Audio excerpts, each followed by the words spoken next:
चलिए अब आपको बता दें कि छिंदवाड़ा केस के बाद बड़ा खुलासा हुआ है। 2 और कफ सिरप बच्चों के लिए जानलेवा हैं। आपको जानकारी दे दें कि री लाइफ और रेस्पी फ्रेश टीआर भी बच्चों के लिए खतरनाक सिरप में जहरीला रसायन है।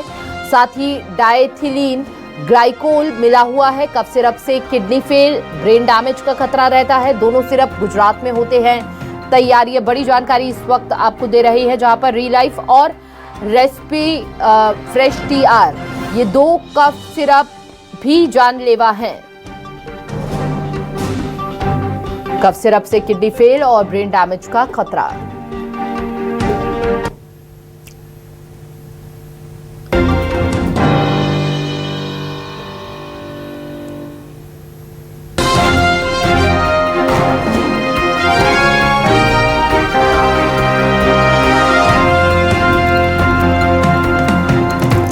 तो देखिए, एक के बाद एक ये बड़े खुलासे हो रहे हैं। कोल्ड ड्रिंक को लेकर तो पहले से ही तस्वीर साफ हो गई थी और अब 2 सिरप इसमें और जुड़ते हुए नजर आए हैं।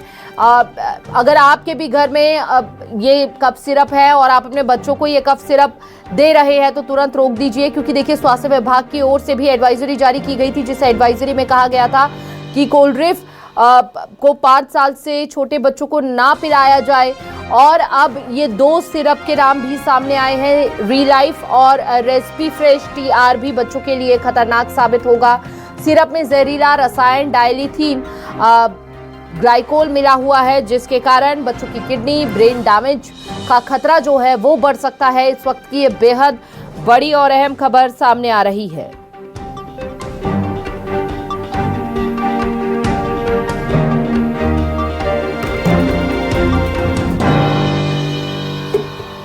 ज्यादा जानकारी के लिए संवाददाता शिकिल ब्यौरा हमारे साथ जुड़ चुके हैं। शिकिल, ये मौत के सिरप ऐसे ही बाजार में मिल रहे थे और इनका इस्तेमाल हो रहा था और इसीलिए एक के बाद एक ये बच्चों की जो मौत का सिलसिला है वो देखने को मिला। अब ये 2 नाम और जुड़ गए हैं। ये 2 नए कफ सिरप जिनको पीने से बच्चों की जान को खतरा, उनकी किडनी फेल, साथ ही ब्रेन डैमेज होने का खतरा जो है वो बढ़ जाता है। निश्चित तौर पर देखिए, डॉक्टर मोहन यादव ने जिस प्रकार इस पूरे मामले में सख्ती दिखाई है, उसे लेकर प्रशासन को लेकर ये कहा जा सकता है कि देर आए दुरुस्त आए। लेकिन आज इस प्रकार से गए हैं, उसके बाद अब जो मुख्यमंत्री डॉक्टर मोहन यादव ने लगातार जांच के निर्देश दिए।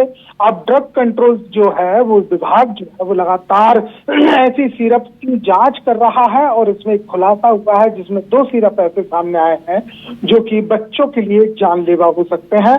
ये दोनों सिरप जो है वो गुजरात में बनने वाले हैं। इनकी मैन्युफैक्चरिंग गुजरात में है, जिसमें री लाइफ और एक टीआर का जो सिरप है वो इसमें सामने आया है।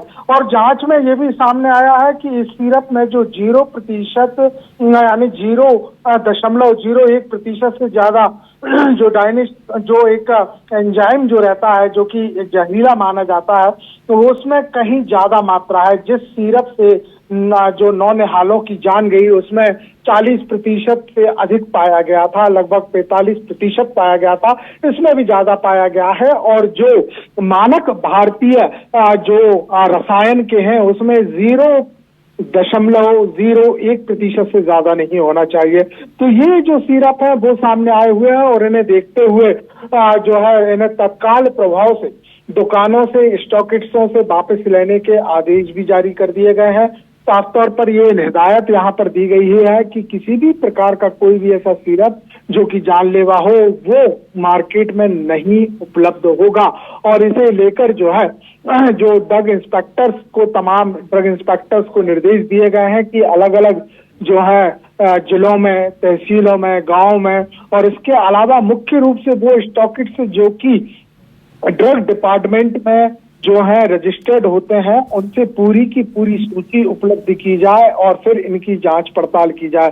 तो बड़ा एक्शन है सरकार का और लगातार जो है इस प्रकार की कार्रवाइयां की जा रही। लेकिन बड़ी बात है, जब प्रदेश के मुख्यमंत्री डॉक्टर मोहन यादव इस प्रकार का संज्ञान लेते हैं तब ही जो है ये अधिकारी जो जिनकी सीधी जिम्मेदारी बनती है इनकी सीधा दायित्व बनता है, ये अब नींद से जागते हैं और फिर इस प्रकार की घटनाएं सामने आती हैं। तो ये अपने आप में बड़ा मामला है कि इतना जो बीते 3-4 दिनों से जो घटनाक्रम सामने आ रहा है, उसके बाद भी 2 सिरप ऐसे मध्य प्रदेश में है जो कि दवाओं की दुकानों पर उपलब्ध हैं और इन्हें भी डॉक्टर कहीं ना कहीं अपने प्रिस्क्रिप्शन में जो है लिख रहे होंगे। तो ये अपने आप में एक बड़ा मामला है। हालांकि अब इस पूरे मामले को लेकर जांच पड़ताल की जा रही है और जो मानक रसायनों के आधार पर नहीं है उन्हें स्टॉकिस्टों से मार्केट से वापस लिया जा रहा है और साथ ही साथ FIR वैधानिक कार्यवाही की जा रही है। बहुत बहुत शुक्रिया शकील आपका तमाम जानकारी साझा करने के लिए।